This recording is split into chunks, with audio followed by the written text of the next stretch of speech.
Do you ensure energy efficiency in your social media efforts?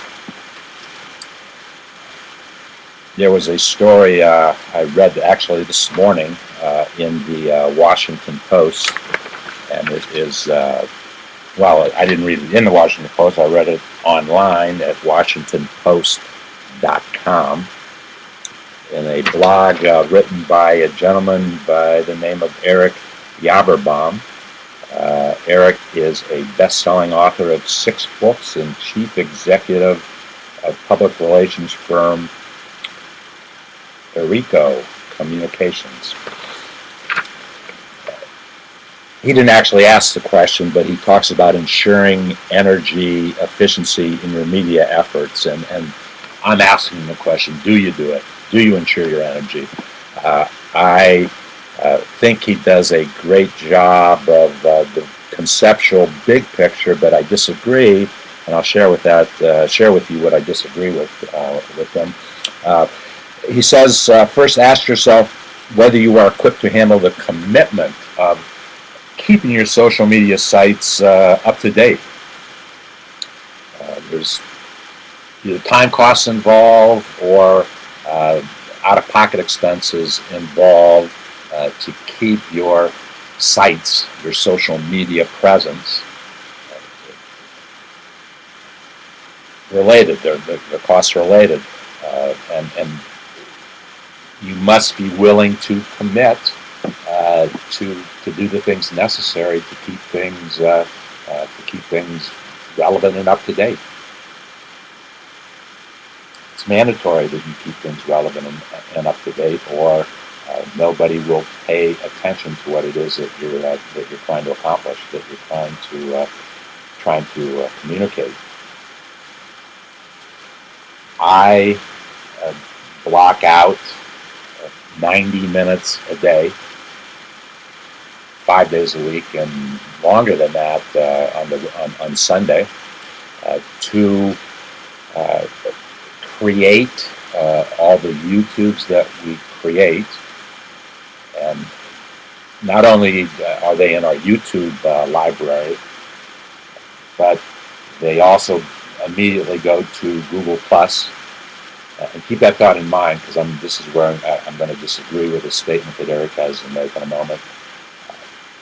And then they appear as a landing page somewhere in our community, inside the firewalls of David's Barter community. So the community has close to 200 landing pages now of video information. But we are committed to do that, so we do it, and that's just part of the strategy. So that's a good point. You have to be willing to keep the commitment, be it dollars or be it time. What's the purpose of having several social media profiles going all at once? We're not going to spend a whole lot of time with this, but it's a great question. Focus on where you get your best response based upon what it is that you're trying to accomplish.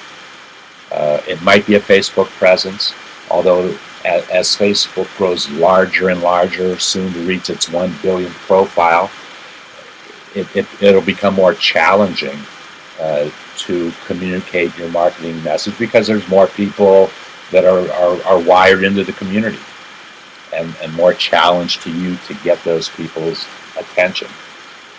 It'll happen by some form of search, be it a people search, or be it a search that Facebook makes a deal with Microsoft's Bing search engine, whatever it might be. Focus on one at a time and measure your best response. If you're looking at it in terms of business, if you're looking for it, which means that there should be a return of some type of resource investment. What is it? Facebook might do one thing for you, LinkedIn might do something else for you, Twitter might do something else for you. Find out what it is you need to get done, and then pursue that community, that network technology that will help you achieve your goals.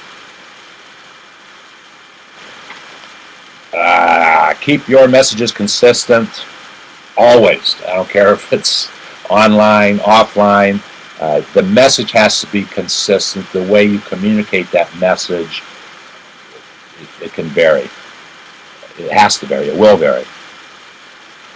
But the overall branding message itself must be consistent. And do your homework when it comes to what other people are doing to increase their visibility. I disagree with that. Don't waste time on what other people are doing. Focus, use your time. And I think it might be a contradiction in what he says. Ensure energy efficiency in your social media efforts. If you're spending time looking at what other people are doing, you're not spending time focusing on what you do best. So you're not using your energy efficiently. So there's somewhat of a contradiction. And the big item that I'm in total disagreement is his comment about Google Plus. He says launched last year, but most say it's a ghost town over there. So perhaps it's not worth your time there if no one is going to see what your company has to offer. Eric is missing what Google Plus is all about. The people that are there